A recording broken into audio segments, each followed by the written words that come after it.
So, good day everyone.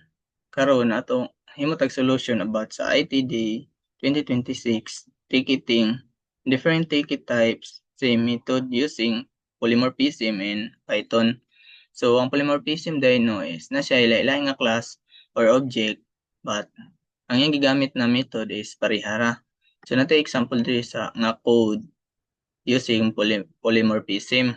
So, diri natay class ticket nga mao ni siyang atong parent class. Anya natay definite nga constructor nga mo ni magparan sa atong code automatic, then holder name, anya natay get price na method with default price na 100. Anya diri mo ni atong child classes, which is kaning tulo: student ticket, VIP ticket o sponsor ticket. Una na to nga class is mo ni student ticket, iyang gigamit ang the get price method with price nga 50. Same ra gyapon diri nga kaning VIP ticket nga na siya price nga 200 plus 30 nga freebie. Nya sponsored ticket kani siya zero ni siya kay sponsored man. Nya yun different sponsored. Nya dinhi natay function nga print receipt.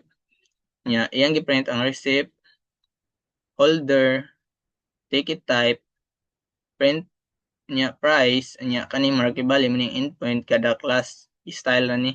Nya natay ticket object dire, and iya din gi nabutay looping dire, print receipt.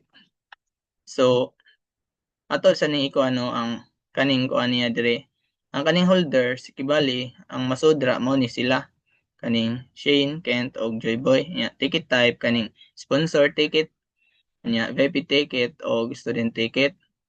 Then ang price mo ni sila kaning 50, 200 plus 30, and then kaning 0 na sponsored. Anya atong ipakita ang output sa atong code no.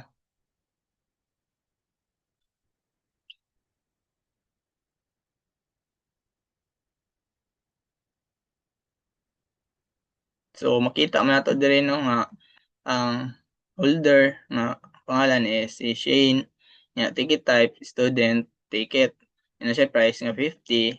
Same ra gyapon ani si Kent, nya na siya 230 na price. Then si Joyboy, which is kaning sponsored. So why is polymorphism is reduce code? So ang polymorphism is to reduce code because it allows different classes to share common interface while implementing their own specific behavior. Imbis na magbutang ka og separate nga function, imo na lang itawagon ang same method para ang iyang subclass na ang mo handle sa iyang logic. So, mao ra to no. Daghang salamat.